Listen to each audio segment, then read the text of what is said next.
अस्सलामुअलैकुम। आज मंगल 8 दिसंबर सन 2020।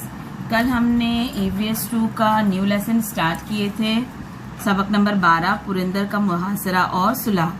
इसमें हमने देखा कि किस तरीके से शिवाजी महाराज ने सूरत पर छापा मारा, वहां से खूब मालो दौलत लूटी, लेकिन इस बात का ख्याल रखा कि उन्होंने मस्जिदों को, चर्च को नुकसान नहीं पहुंचाया, ख्वातीन और बच्चों को परेशान नहीं किया।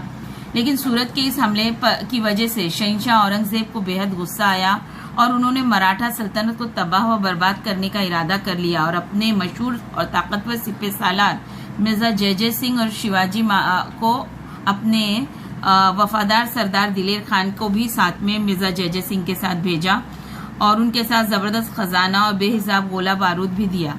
जयसिंह और दिलेर खान बहुत बड़ी फौज लिए हुए दक्कन में आन पहुंचे और इस तरीके से स्वराज पर एक बड़ी मुसीबत आई। उसी दौरान सूरत की मुहिम से लौटने के बाद सन 1664 में शिवाजी महाराज को कर्नाटक से एक बुरी खबर मिली कि उनके वालिद शाहजी राजे जो है शिकार खेलने के दौरान एक हादसे का शिकार होकर फौत हो गए हैं, मर गए हैं। शिवाजी महाराज और जीजाबाई पर एक तरह से गम का पहाड़ टूट पड़ा। आगे वहां पर मिर्जा जय सिंह और दिलेर खान ये समझते थे कि शिवाजी महाराज पर फतेह हासिल करना मुमकिन नहीं है, लेकिन दिलेर खान ये समझते थे कि पुरंदर जो है मराठों का बहुत ही मजबूत किला है, अगर उस पर कब्जा हो गया तो शिवाजी की कुव्वत कम हो जाएगी। इस बात को लेकर दिलेर खान ने क्या किया कि अपने बहुत से सिपाही, बहादुर और तोपें वगैरह लेकर पुरंदर के किले का मुहासरा किया। पुरंदर के किले पर उस वक्त किलेदार थे मुरार बाजी और दिलेर खान की तोपें जो है गरजने लगी। तोप के सुर्ख सुर्ख गोले जो है दीवारों पर किले की बरसने लगे और इस दौरान क्या हुआ कि किले का एक बुर्ज टूट गया और मुगल सिपाही जो है किले में दाखिल हो गए। लेकिन इस बात से मुरार बाजी और उनके दिलेर मावले साथी सिपाही जो है बिल्कुल नहीं घबराए। वो उस किले के बालाई हिस्से में चले गए, बालाई हिस्सा यानी ऊपर के हिस्से में चले गए और उन्होंने अपनी लड़ाई जो है जारी रखी। और दिलेर खान जो है अपनी छावनी से ये जो है जंग जो है देख रहे थे। मुरार बाजी जो है बहुत ही गुस्से से पागल हो गए एक तरह से। उन्होंने अपने 500 मावले साथियों का इंतखाब किया और बड़ी जोश और हिम्मत के साथ दोबारा मुगलों पर हमला कर दिया। किले का बालाई दरवाजा खुला और हर हर महादेव का नारा लगाते हुए मुरार बाजी और उनके मावले साथी जो है मुगलों पर टूट पड़े और वो मुगलों पर बहुत भारी पड़े। बहुत देर तक खूंरेज लड़ाई जारी रही। आखिरकार मुगल जो है डर गए, पसपा हो गए और वो जान बचाकर दिलेर खान की छावनी की तरफ भाग खड़े हुए। मुरार बाजी ने भी उनका पीछा किया और तमाम मुरार बाजी की तमाम दिलेर फौज जो है दिलेर खान की छावनी में घुस गई। छावनी में हर तरफ भगदड़ मच गई। सब लोग चारों तरफ भाग दौड़ करने लगे, चीखों पुकार करने लगे। उसी दौरान दिलेर खान जल्दी से अपने हाथी पर सवार हो गए और वो सामने देख रहे थे कि किस तरीके से बहादुर मुरार बाजी जो है उनकी तलवार चल रही है।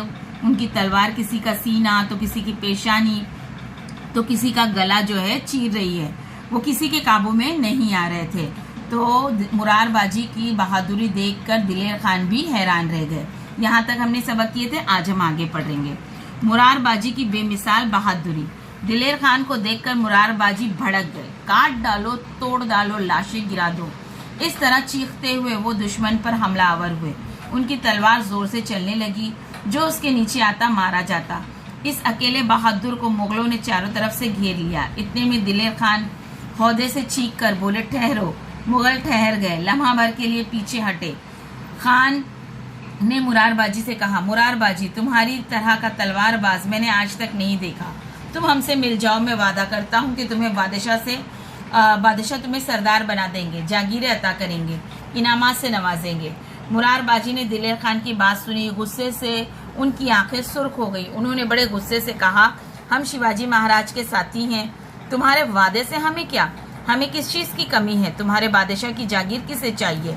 मुरार बाजी ने खान की तरफ जस्त लगाई और जो भी राह में आया उसे बेदराई खत्म करते चले गए। दिलेर खान ने हौदे से तीर चलाया।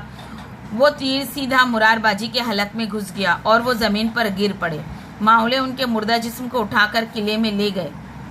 किलेदार मारा गया, जिसका उन्हें बेहद सदमा हुआ। लेकिन एक मुरारबाजी मारा गया तो क्या हुआ, हम ऐसे बहादुर हैं जो जवामर्दी के साथ लड़ते हैं, ये कहकर वो डगमगाए बगैर दोबारा लड़ने लगे। इस खबर के मिलने के बाद शिवाजी बहुत दुखी हुए। उन्होंने सोचा कि हर किले पर एक एक साल तक लड़ाई जारी रखी जा सकती है, लेकिन बिला वजह आदमी मारे जाएं, ये ठीक नहीं।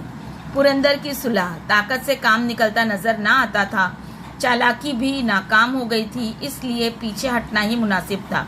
शिवाजी महाराज ने मुगलों से सुलह करने का इरादा कर लिया। वो खुद जयसिंह के पास गए और तदबीर से काम लेते हुए बोले, मिर्जा राजे, आप राजपूत हैं, हमारी तकलीफ और मुश्किलात आप जानते हैं। बादशाह के हमलों से महाराष्ट्र बर्बाद हो गया है, लोग बदहाल हो गए हैं। आवाम की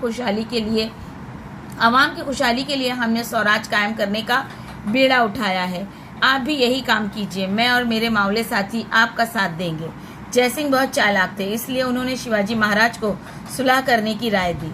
सुलहनामे के मुताबिक शिवाजी महाराज ने 23 किले और 4 लाख खून यानी सोने का सिक्का माल गुजारी का इलाका मुगलों को देना कबूल किया। ये सुलहनामा सन 1665 में हुआ। सुलह हो जाने के बाद जयसिंह ने शिवाजी महाराज को मशवरा दिया कि वो आगरा जाकर बादशाह से मुलाकात करें। उन्होंने शिवाजी की हिफाजत की जिम्मेदारी ली। जयसिंह के मशवरे पर शिवाजी महाराज ने गौर किया। बादशाह का क्या भरोसा, उन्होंने अपने भाई को भी नहीं बख्शा था। ये बात शिवाजी महाराज जानते थे, फिर भी इस काम को बड़ी होशियारी के साथ अंजाम देने के बारे में उन्होंने सोचा। उन्होंने जयसिंह को बता दिया कि वो बादशाह से मिलने आगरा जाने के लिए तैयार है। तो इस तरीके से आज सबक जो है ख़त्म हुआ। तो मुरारबाजी की बेमिसाल बहादुरी और पुरंदर की सुलह, ये दोनों हिस्से आज हम इंशाल्लाह जूम की ऑनलाइन क्लास में समझेंगे। आज आपको दोबारा यहाँ से लेकर यहाँ तक का घर में 2 से 3 मरतबा पढ़ना है। ठीक है बच्चों, चलिए अल्लाह हाफिज।